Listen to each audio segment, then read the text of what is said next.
আসানসোলের ঐতিহ্যবাহী ঘাগরপুরী মন্দিরে আয়োজিত স্বচ্ছতা সে স্বাগত কর্মসূচিতে উপস্থিত থেকে পরিচ্ছন্নতা, পরিবেশ রক্ষা এবং প্লাস্টিক মুক্ত মন্দির গড়ে তোলার বার্তা দিলেন রাজ্যের নগর উন্নয়ন ও পৌর বিষয়ক মন্ত্রী অগ্নিমিত্রা পাল। অনুষ্ঠানে বক্তব্য রাখতে গিয়ে মন্ত্রী বলেন, মন্দির চত্বরে কোনো ধরনের প্লাস্টিক ব্যাগ ব্যবহার করা চলবে না।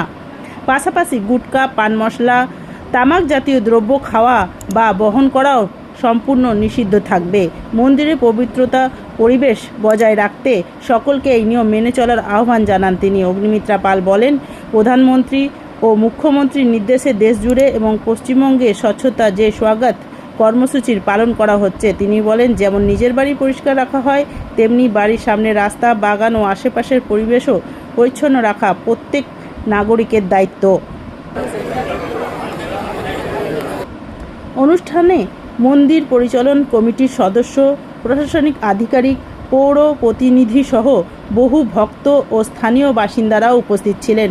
কর্মসূচির মাধ্যমে পরিচ্ছন্ন ও প্লাস্টিক মুক্ত ও সচেতন সমাজ গড়ে তোলার বার্তা তুলে ধরা হয়। Green Asansol, clean Asansol. আপনাদের শহর আসানসোলকে রাখুন সবুজ ও সতেজ, আর থাকুন সুস্থ ও স্বাস্থ্যবান।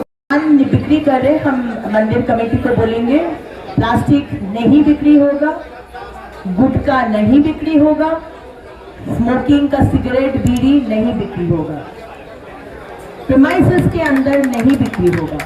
जो बिक्री करना है बाहर करिए, लेकिन 1 तारीख से हम लोग पेनल्टी जारी कर रहे हैं। जो plastic one time use plastic जो बैंड है, वो प्लास्टिक आप बिक्री भी नहीं कर सकते, वो हम लोग बंद कर देंगे, नहीं तो आपको अरेस्ट करेंगे। 1 तारीख के बाद अगर कोई राज्य का नियम, देश का नियम को अगर आप लोग नहीं सुनेंगे तो फिर स्टेप्स लेना पड़ेगा। दीदी